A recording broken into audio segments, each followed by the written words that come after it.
Hey everybody, let me know if you can hear me, if there is no issue with the sound.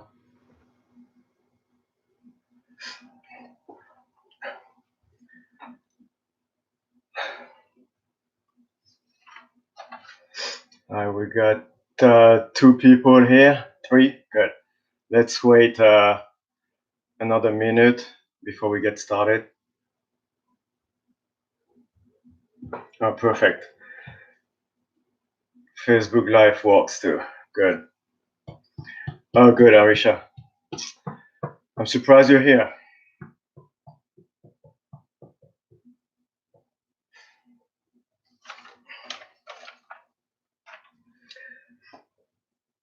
All right, we got two people on YouTube Live and oops, limit for today. There you go. All right. All right. Well, let's get started. First, sorry for last Tuesday. Right when I was about to get started, my laptop it's pretty old and it decided to download like 5 years worth of update. I didn't even know what it was doing. I thought it was frozen, so I tried to restart it, and that just made things worse. So sorry about that, but I'm here tonight, and everything seems to be working. So this is good. All right. So my name is Chris, and I'm with Personal 20, and we're here every weekdays to discuss various topics to help you with your fitness, with your wellness. And tonight we're going to discuss the different appellation when it comes from organic, natural, grass-fed. There is a ton of appellations when it comes to food, and sometimes it's confusing. So we're gonna try to clarify that. And so just a little bit about me. I've been working in the food industry for about 30 years. I worked in a hotel, restaurant, mostly retail. I was a meat buyer. I was buying fresh meat and poultry for a few years, so I'm very familiar with this appellation when it comes to meat. Not as much when it comes to produce, vegetables and fruits, but I did a little bit of research, and I think I can clarify a few things, answer questions you may have. So I'm going to break that presentation in.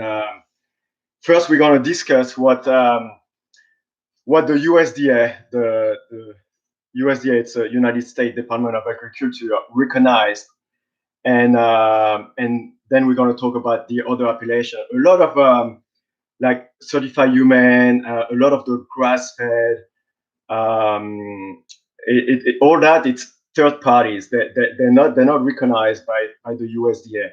It doesn't mean it's bad, but I think it's important that we distinguish the two.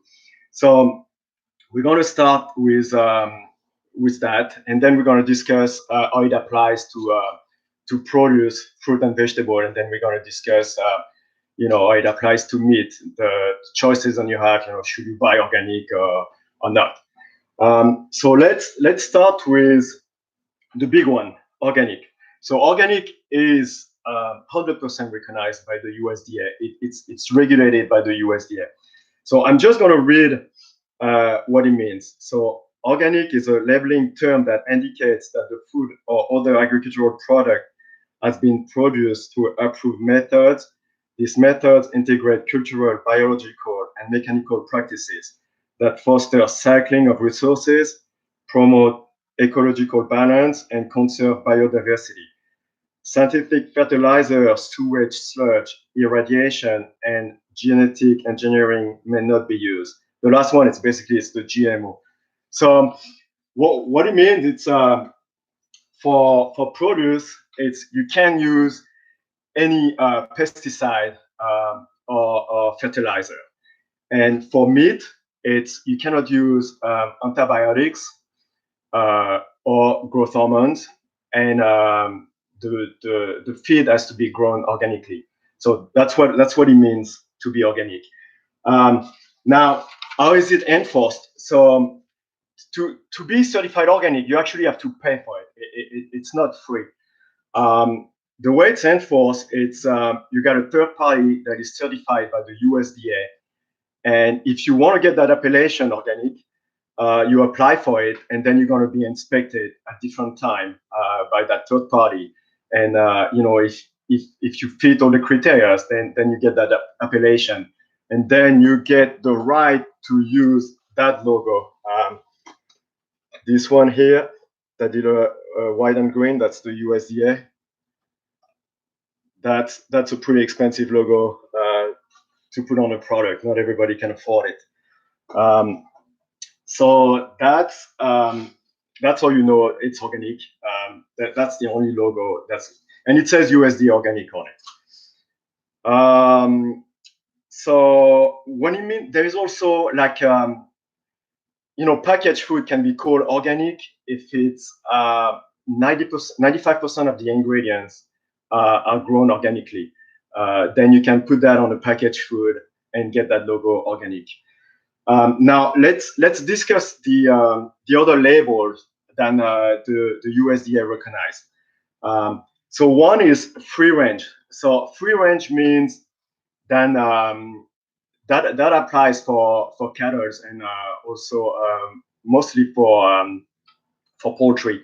That means then they have access to the outdoor. They have unlimited food, unlimited water, and access to the outdoor. I visited some farms, and I remember I went to that turkey farm, and then so you got that barn, it's open barn, and then you got all the turkeys, like thousands of them, and a huge field, but none of them were going out. They were all staying together. So they may as well been in cages. So free range, it really doesn't mean a whole lot, but usually if you have a free range appellation, it means you do some other good things with it. I think it's what goes along with the free range that's important. Another appellation that's recognized by the USDA, it's cage-free. Cage-free basically means then it's self-explanatory. There's no cage. Like a poultry, instead of being like packed in cages, they have like a pretty big area where they can walk around, and they also have unlimited food and water. And that's another appellation that's recognized by the USDA. It's regulated. You can't just say this is cage-free if you don't meet the criteria that are specified by the U.S. Department of Agriculture. Okay, the next one, that one is very confusing. It's natural. So basically, natural, if you go by the USDA definition, it says, as required by USDA, meat, poultry, and eggs product labeled as natural must be minimally processed and contain no artificial ingredients. It means nothing. It sounds good, if you see a product that says natural, but you really mean nothing at all. And that's when third parties appellation comes into play. But we're going to discuss that after.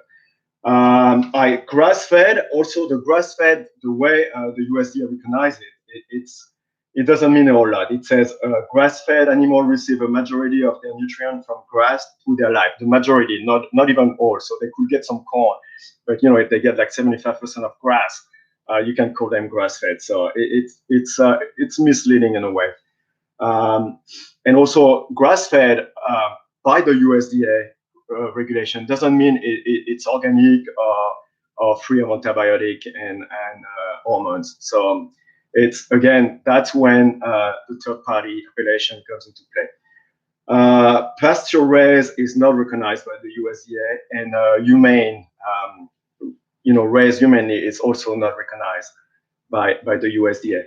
So let's talk about. So that's it. That's what the USDA approves, and that's their regulation there. Let me see if anybody has a question here. Oh, I got a friend here, Jenny. All right, so it looks like nobody has any questions, so I'm going to keep on going here. All right, now the private appellation. So there is tons of it, and most of them applies to cattle and poultry. So you got animal welfare approved. So that appellation, and again, it's the same thing. You have to pay for these things. They're not free. If you think you fit one of these appellation, you have to apply for it, and they have their own way of verifying. Then you comply with their standards. So animal welfare approved is one. That means raised outdoor, no hormones, no antibiotics. Certified humane is another one. That's a big one. I really like that one. That one is pretty serious. What it means, it's outdoor access for most but not all animals. No hormones, no antibiotics, no cages. It certified humane. It's a very good one. I really like this one. It doesn't mean organic, but it's the right way to raise poultry and cattle. Another one that's really good. It's Global Animal Partnership. This one was created by Whole Food, and that's another very good one. It says no antibiotics, no hormones, no cages, and they have different steps. You have different level, 4, 5, and 5+, depending on how well they take care of the animals. But even the lowest one, the step 4, is really good. It's kudos for Whole Food to when they started that. A lot of people they take shot at Whole Food, but I think Whole Food has done a lot for this country when it comes to good food and organic produce and natural meat and organic meat. They've done a lot. When I came here in the 90s, it wasn't a whole lot of choices, and then Whole Food started, and then they really change things when it comes to organic and all natural stuff. All right, so there is a lot of appellation. I'm not gonna. Well, for the grass fed, there is two here. There is one. It's American Grass Fed Association, and same thing. It's got to be 100% grass fed, no hormones, no antibiotics. And another one is certified grass fed by Animal Welfare. It's same thing. They have to be 100% grass fed. The difference between the two, it's for the second one, if the animal is sick, it can be treated with antibiotics. For the first one, if the animal gets sick and get treated by antibiotics, he cannot get that appellation anymore. He has to be moved out and be processed at something else. All right, so that's all the private appellation. Actually, no, that's not all of it, but there's a lot of them. And it's the same thing. To get all that stuff, you have to pay for it. So if you go to like the farmers market, it's very unlikely that they can make the claim that it's organic because they just can't afford it. They're too small. And you also gotta be careful. It's not because it's a farmers market and everything is good and then the food you're gonna get is organic and all that stuff. Ask questions. It's not because it's a mom and pop with a stand then it is good. They may have they may grow some stuff, but they also might be buying some other stuff and mixing it up. So ask questions. They do have a certification for farmers market. It's called, if they can afford the organic one, it's a certified naturally grown. I don't know too much about it, but that certification is specifically done for farmers market. All right, any question? Man, nobody has any question. All right, cool. So let's keep on going.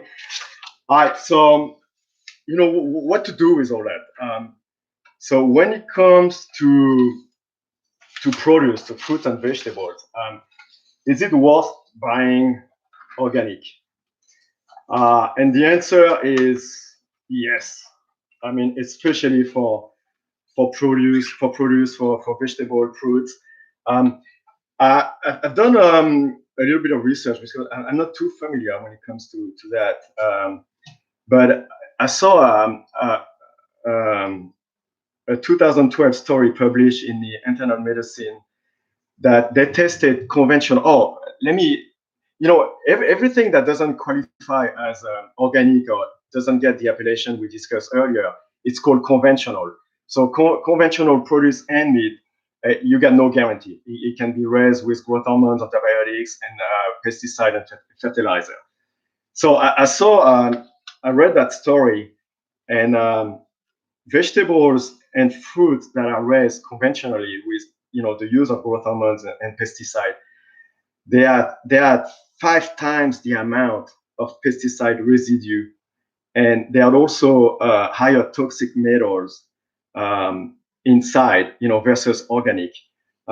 Organic, it's a pretty clean process, but it's not guaranteed to be 100% free of pesticide residue, because the wind blows, and if a field is spread with pesticide, that wind can blow, and the pesticide can land on an organic field. And also the water, fertilizer, they sink in the ground and they reach the water, and that water might flow and get to an organic field. So organic is not like perfect, but it's way better.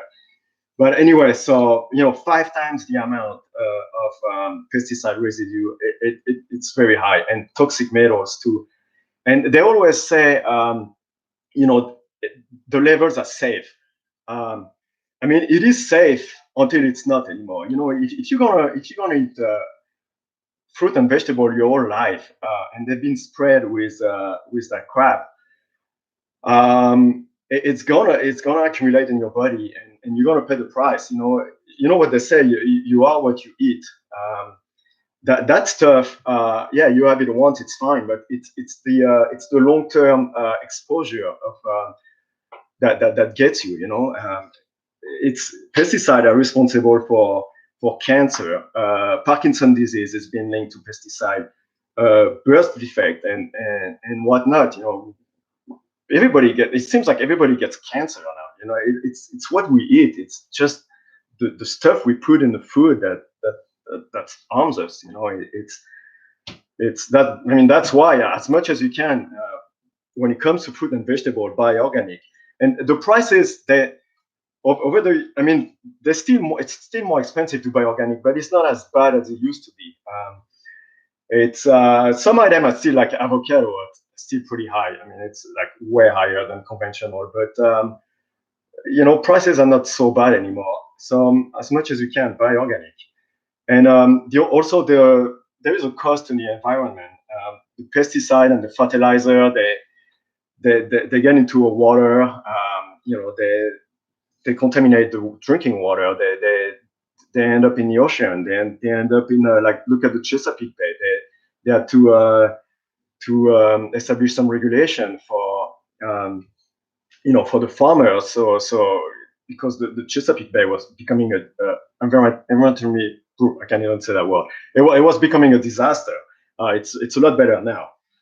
And the people say, well, yeah, but you can wash the fruit and the vegetables. It's true, you can wash it, and you can get the pesticide and the fertilizer that are on the outside. You can wash most of it off, but you can't wash what's inside.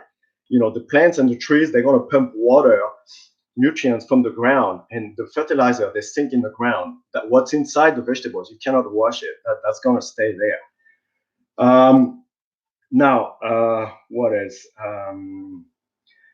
Again, yeah, the farmers market. Just be careful. Just it's they make claims, but they're not. They're not being. If they say it's organic, I mean, ask them, okay, why do you say it's organic? What do you do to make your stuff organic? I'm always suspicious of farmers market because they're not being controlled like other producer just because of the size. Doesn't mean it's bad, but just question them. All right, so I think Connie has a question. What do you prefer? What are your preferred eggs to buy? It's good. It's funny you mentioned, because I actually got some right here. I always buy my eggs organic. Right there, like this one here. I get that one at Whole Food, and you can see this one's got the USDA organic logo, but it also got the certified humane. So these eggs are really good. And I also get the one from Costco, and that one is the same. It's USDA organic and certified humane. All right, so now let's talk about meat. Right, meat is a little more complex. There is so many different appellations in meat. It can be confusing at times. Sometimes, I'm in the meat business, and sometimes I find it confusing. So the conventional meat raised with growth hormones and antibiotics. You should stay away from that. It's bad. It's bad for one of the main reasons. It's the use of antibiotics. It makes us resistant to antibiotics. I mean, all the superbug and all that.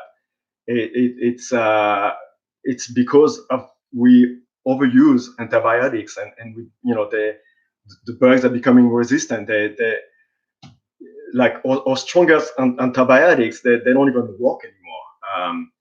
And we got all this superbug. That's what created that. It's the use of antibiotics in the food.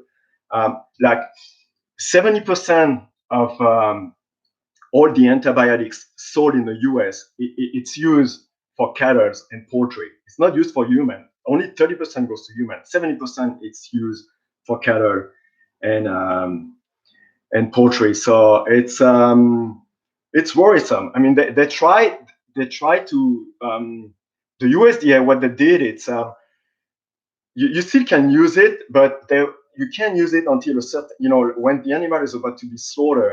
There is like a withdrawal period. Like I can't remember what it is, but it's still not enough, because if you test the muscles of the animal, you're gonna find traces of antibiotics. It should be banned. I mean, it is banned in Europe. The US is way behind, but the US has something that Europe doesn't. They have lobbyists. The meat business, it's very powerful. They have a lot of money, and you bet that any regulation that will hurt them, they fight it. That's why we're still there, having using antibiotics and growth hormones. The growth hormones, it's just as bad. It's linked to cancer. But now, does it mean you have to buy organic? No, you don't. Organic meat, it's very expensive. I mean, I can afford it, even with my discount at Balducci's. But we have a lot of different options, and that's all the appellation we discussed earlier. For example, the certified humane. It's no growth hormones, no antibiotics, and that's the most important. They're still fed with conventional produce, but the animal, they take the hit for us. All these pesticides that they might be ingesting, their organs, they're gonna filter all that. And if you test the muscles, you're not gonna find any trace of it. And of course, there is no growth hormones, no antibiotics. So that's the main thing for me. Now, I will not eat. If you like to eat organs like liver, that I would definitely buy organic. You don't want to buy something that's not a calf liver or whatever you like to eat, heart or kidneys. That it's not organic, because that's where all the crabs will accumulate. Now, all this antibiotic-free meat, it's not cheap, but it's a lot cheaper than organic. And now you can even find that at Costco. Costco's got antibiotic-free meat. That's what, when you buy meat, that's what you want. Eat less, but eat better. I think there's like a bunch of questions here. So we already went through the eggs. Farmers can have local and seasonal produce, right? And that counts. Yeah, that comment, that's true, but that doesn't mean that they don't spray pesticide and they don't use fertilizer. I mean, I know it sounds good, but you have to ask a question. You don't buy your eggs at Balducci's. I do from time to time, but I eat so much of it, so I try to go to Costco.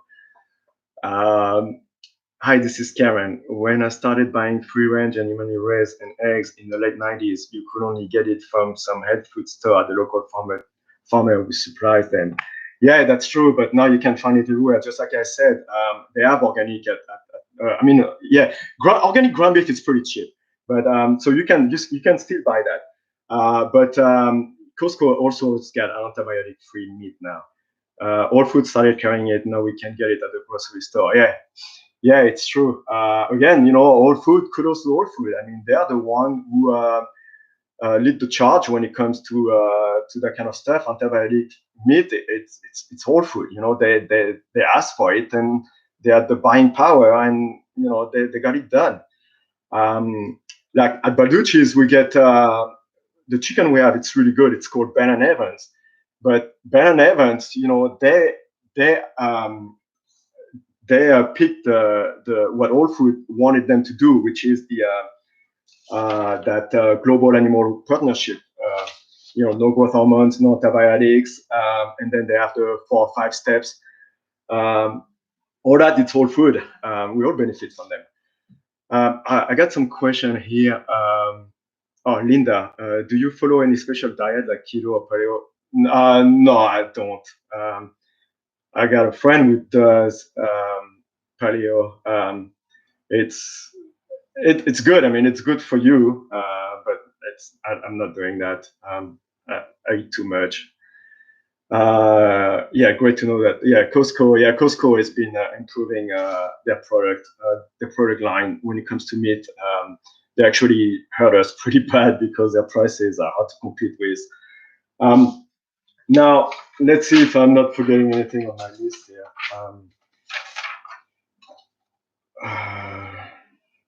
All right, let's talk about the grass fed a little bit. Grass fed, that's the latest trend. Everybody talks about grass fed. They come to us and they ask for grass fed beef. Now, when people try grass fed, they very often they're a bit disappointed because of the flavor. But I mean, that's a different subject. Um, but grass-fed beef, it's still very expensive. Grass-fed should be the cheapest one because they don't all they eat is grass. Grass it grows by itself. You don't have. It's not like other cattle who eat grain. I mean, you have to grow the grain. You have to process it. And but for some reason, grass-fed in the U.S. it's like one of the most expensive meat. In my opinion, it's not worth it. I mean, I don't think it tastes good. It's a little tough unless you cook it rare or medium rare. It's the flavor is really strong. I mean, some people swear by it, but usually people that like it, it's people who had it somewhere else, European people or people from South America. Um, but I'm not a big fan of it. And now, when you buy grass-fed, you got to make sure that they have the appellation we discussed earlier. There is two of them because some of the stuff, if they only call it grass-fed by following the USDA regulation, it doesn't mean a whole lot. It doesn't mean that it's antibiotic-free. It doesn't mean that they only eat grass. So it's just look for it. Just see what it says. Now, let's see other questions here. Where's all the delivery from South Creamery? Okay, that's okay. Karen looks like she eats well.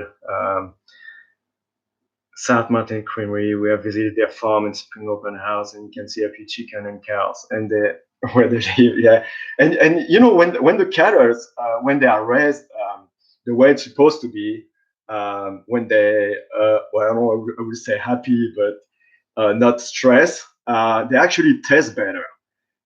Animals that are raised in a very stressful environment, the muscles, once they get slower, it just it's not the same. It doesn't taste good, and sometimes when like I don't know if I should be talking about that, but like when the cattle are being slaughtered, sometimes they don't want to move when it's their turn to be shot.